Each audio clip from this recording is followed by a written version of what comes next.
Alhamdulillahilladzi bini'matihi tatimmus shalihat.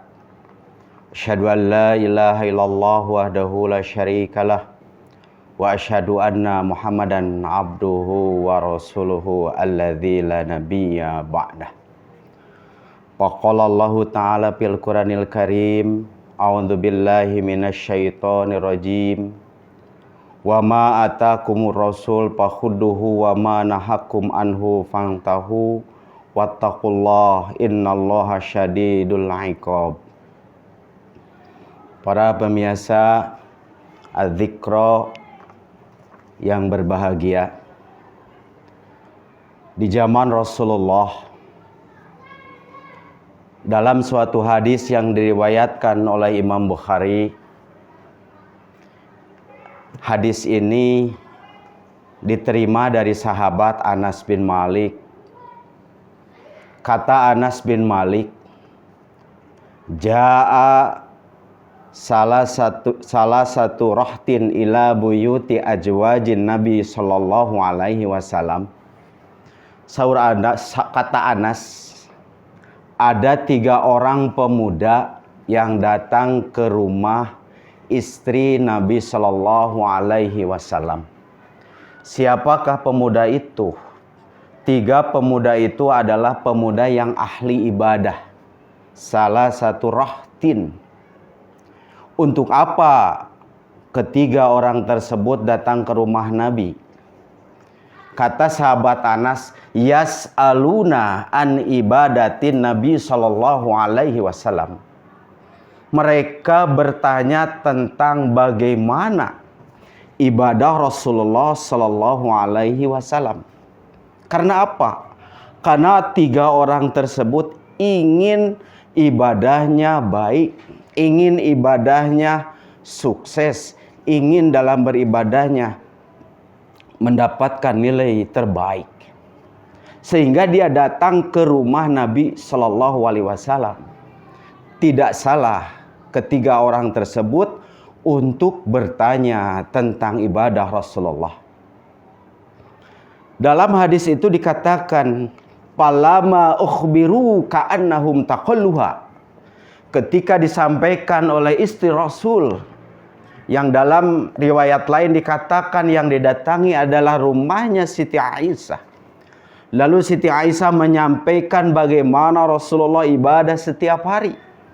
Ketika pagi, siang, malam, sampai tidur, bangun tidur, beliau menyampaikan bagaimana Rasulullah ibadah setiap hari. Yas'aluna an ibadatin Nabi Sallallahu Alaihi Wasallam. Ketika disampaikan oleh Siti Aisyah tentang itu, waqalu palama ukhbiru ka'annahum taqulluha. Ketika disampaikan kepada mereka, mereka berkata, ternyata ibadah Rasulullah itu tidak terlalu banyak. Taqulluha, kata orang yang 3 tadi. Karena apa? Yang disampaikan oleh Siti Aisyah, ketika Rasul malam, sholat hanya 11 rakaat. Ketika saum sunat, Rasul hanya Senin Kamis atau di pertengahan bulan. Maka mereka berkata, taqulluha, sangat sedikit ibadah Rasulullah. Faqalu, maka yang bertiga itu berkata, wa aina nahnu min Nabi Sallallahu Alaihi Wasallam. Bagaimana dengan aku dibandingkan dengan Rasulullah Sallallahu Alaihi Wasallam? Qad gufirallahu ma taqaddama min danbihi wa ma ta'akhkhar. Sementara Rasulullah adalah orang yang telah diampuni dosanya, yang telah lalu dan yang akan datang.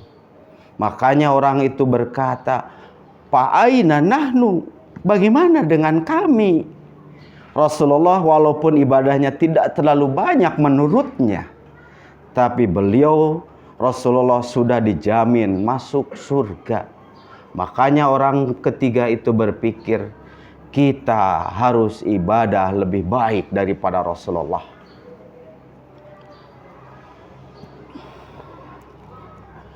Faqala, Maka berkata ahaduhum, amma anna fa inni usolli laila abadan.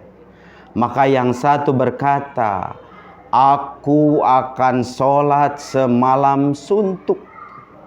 Kenapa? Karena Rasulullah sholatnya hanya 11 rakaat ketika malam.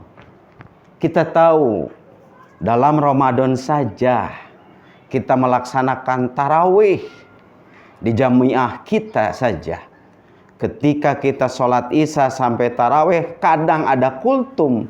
Berapa menit kita melaksanakan? Paling maksimal 1 jam kita melaksanakan dengan ibadah wajib dan sunat yang lainnya.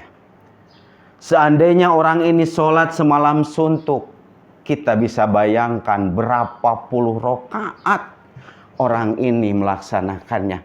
Makanya kata dia, aku akan sholat semalam suntuk, tidak akan tidur. Wa qala akharu anna asumu dahra wala uftiru. Yang kedua berkata, aku akan saum setiap hari wala uftiru, dan aku tidak akan buka-buka. Kita tahu Rasulullah ketika saum hari Senin atau Kamis, artinya Selasa, Rabu, mungkin dia saum, mungkin tidak. Tapi orang ini ingin saum sepanjang waktu. Karena apa? Dia mengejar ibadah lebih baik daripada Rasulullah. Bayangkan kalau kita tahu saum sunat setiap hari, berapa puluh kali kita melaksanakan saum. Kalau Ramadan kita tahu 1 bulan penuh itu wajib. Yang sunat orang ini akan melaksanakannya. Wa qala akhru anna a'tajilu nisa fala atajawwaju abadan. Dan yang ketiga berkata, aku tidak akan mendekati perempuan dan aku tidak akan menikah. Kenapa orang itu berkesimpulan begitu? Karena bayangan beliau ketika kita menikah, kita akan sulit untuk sholat berjamaah karena harus mencari nafkah. Kita akan sulit mencari ilmu karena harus membiayai keluarganya. Maka dia berpikir ketika menikah akan mengganggu ibadahnya. Maka kata orang itu, aku tidak akan menikah. Faja'a Rasulullah sallallahu alaihi wasallam.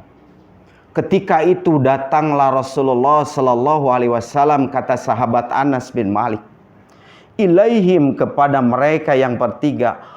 Faqala, maka Rasul berkata kepada orang yang 3 tadi, antum alladzi qultum kadza wa kada. Apakah kamu, hei yang bertiga itu, yang mengatakan aku akan begini, aku akan begini, akan begitu. Qultum kadza wa kada. Kata Rasul, ketika Rasul mendengar ucapan pembicaraan orang yang 3 tadi, dia tidak akan tidur, akan sholat selamanya ketika malam. Yang satu akan saum setiap hari, yang satu lagi tidak akan menikah. Apakah Rasul berbangga dengan umatnya seperti itu? Ingin beribadah lebih daripada Rasul? Justru Rasulullah Shallallahu Alaihi Wasallam marah terhadap orang ketiga tadi. Wa amma wallahi inni la ahsyakum lillah wa atqakum lahu. Ketahuilah olehmu yang 3 tadi, inilah ahsyakum lillah. Akulah orang yang paling takut kepada Allah. Wa atqakum lahu. Dan akulah orang yang paling bertakwa kepada Allah. Kita tahu Rasulullah Sallallahu Alaihi Wasallam orang yang paling takut terhadap Allah. Kenapa? Karena Rasulullah ketika Isra Mi'raj, beliau diperlihatkan oleh Allah tentang bagaimana nikmatnya surga, bagaimana tentang beratnya masuk neraka. Makanya Rasul adalah orang yang paling takwa, beliau orang yang paling takut terhadap Allah. Tapi kata Rasul, lakini asumu wa uftiru. Aku saum dan aku juga berbuka. Tidak dihabiskan setiap hari aku saum dan aku juga buka. Wa usolli wa arkudu. Aku juga sholat dan aku juga tidur. Tidak dihabiskan sepanjang malam aku tidur, atau sepanjang malam aku sholat. Wa atajawadu nisa, dan aku juga nikah terhadap istri. Maka Rasul dalam hadis itu berkata, paman rogiba an sunnati falaisa minni. Barang siapa yang tidak menyukai sunnahku, maka bukanlah dari umatku. Itu perkataan Rasulullah Sallallahu Alaihi Wasallam terhadap orang ketiga tadi. Kita tahu, kita manusia dan jin itu diperintahkan oleh Allah untuk beribadah kepada Allah. Ketika ibadah bukan urusan logika berpikir kita, bukan karena perasaan kita, bukan karena hawa nafsu kita, bukan.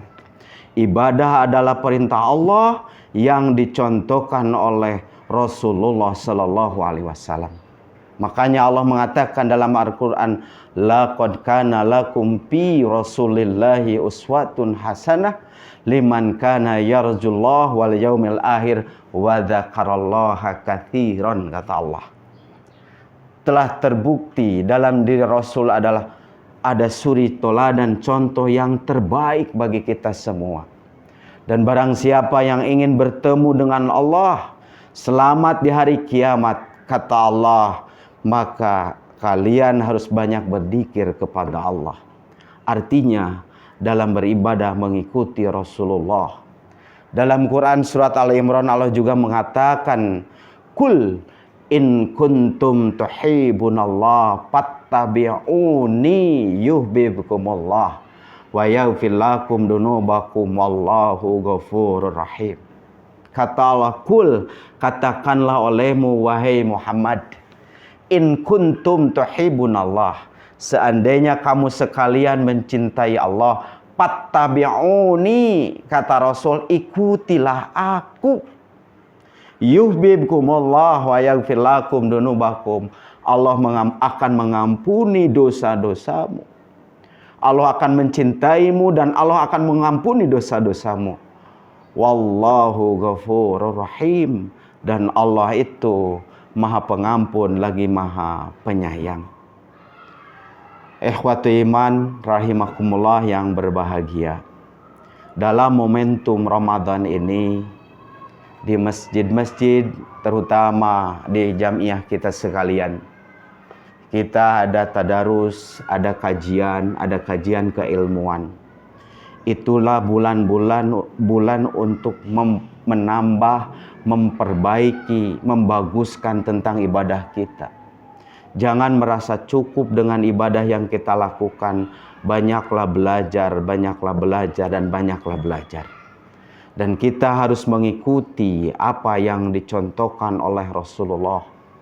Karena dalam ibadah, bukan logika kita berpikir, bukan perasaan kita yang didahulukan, bukan karena hawa nafsu yang kita utamakan.